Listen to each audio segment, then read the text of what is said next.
My name is Oreva Ogheneothuke and I'm here to speak about the novel Second Class Citizen by Buchi. This novel opens up in Lagos, Nigeria in 1950s. Ada Ofili was a young girl of 8 years old who wanted an education. Being determined, she sneaked from home to school one day, which got her mother into problem with the police, and her father killed her for the benefits of her mother but allowed her to go to school. Meanwhile, the lawyer arrived from United Kingdom and was given a hero welcome, which told of her ambition in going to the United Kingdom. Ada's father died shortly and she moved in with her cousin and uncle who treated her like a servant. She was still allowed to continue schooling, but after a short while, when she was 11 years old, she was pushed with prospective husband for her to choose, but she refused them all. She stole some money for cousin Vincent through a cunning way of which she was flogged for to pay for a fee in a higher school. She gained an admission to the higher school and also earned a scholarship for it also. Being in the school, she still lost the ambition of going to the United Kingdom to have a career-free oriented life. Out of school, she had to marry because she needed a home of peace and bliss. She got married to Francis, a man studying for accountancy, and she moved in with her in-law. She started working at the American consulate, of which she earned more, and Francis confided in his father about it. And his father scolded him that she should be happy about it because she's been supportive to the family. Meanwhile, after the birth of her first child, Titi, a girl, she told Francis about her UK desire, of which Francis told her father about it, and the father agreed, but only Francis should go because Ada was just a woman. She pressurized her in-laws to allow her to go after the birth of her second child, of which they reluctantly agreed. In United Kingdom, on arrival to the United Kingdom, she was not happy about the good housing condition and the fact that she and Francis was only the Igbo while the rest were Yoruba. And Francis scolded her that this was only what she could get because they were second-class citizens and since they were black. She worked at the North Fleet and discovered that she was pregnant. She took her children to Truji, a babysitter, to take care of her children for her. Meanwhile, Francis refused to work because he claims that he was studying and does not need a disturbance, and also Armageddon was at hand. One day, she paid an unexpected visit to Truji, a babysitter, and discovered she had a male guest who her children were playing in the garbage unsupervised. She became furious but had nowhere to take her children to. Meanwhile, Vicky became ill with meningitis and nearly died. She became furious and confronted Truji and nearly threw a vacuum cleaner at her.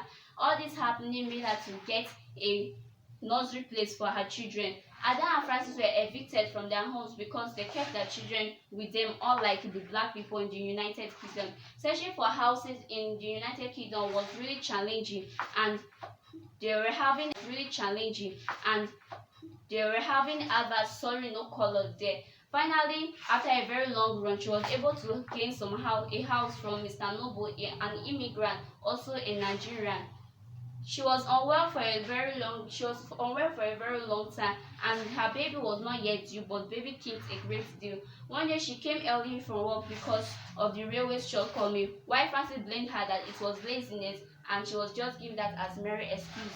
He preached to her about laziness and the roles of a virtuous woman, of which she barely escaped to the hospital, and they discovered that she was bleeding and she was taken to the cardiac operation room, of which she delivered her third child, Buchi by name. Back in the world, she was envious of the white women, fine dresses, love care, and attention showered on them by their husband. But when Francis came, he came swollen and annoyed her to a whole thing. Back in her home, she decided to go and get a birth control certificate and things in using to stop her pregnancy. But Francis, he was against it because she forged as his signature and got it behind his back. And when he was able to find out about it, he beat up Ada. And she discovered she was pregnant again after a short while. She told Francis this time around that she's not going to fend for him and he needs to work. Meanwhile, in her maternity leave after giving birth to her fourth child, Zada by name, she wrote a manuscript named The Bright Path and showed her friends and colleagues at workplace, and of which they told her to take it to the publisher for publishing.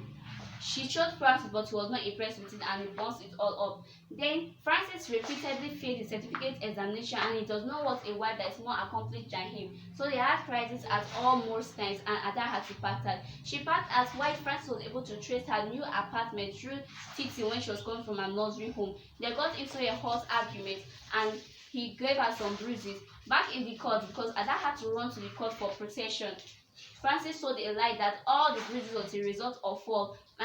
He was also told to pay for child support. Ada, coming out from the court, though determined to take care of her children by herself, she ran to her old friend, which paid for her taxi back home. The theme of this whole story is saying that it's talking about prejudice, racism, gender roles, motherhood, immigration, the quest for love, dignity, and self-respect. The main lessons of this text is that a person or an individual should be able to gain self-respect, dignity, and should be able to make his or her decisions by himself. Immigration is not the best option when your present is better enough for you than the latter you don't know anything about. Motherhood is also should be more respected. Thank you.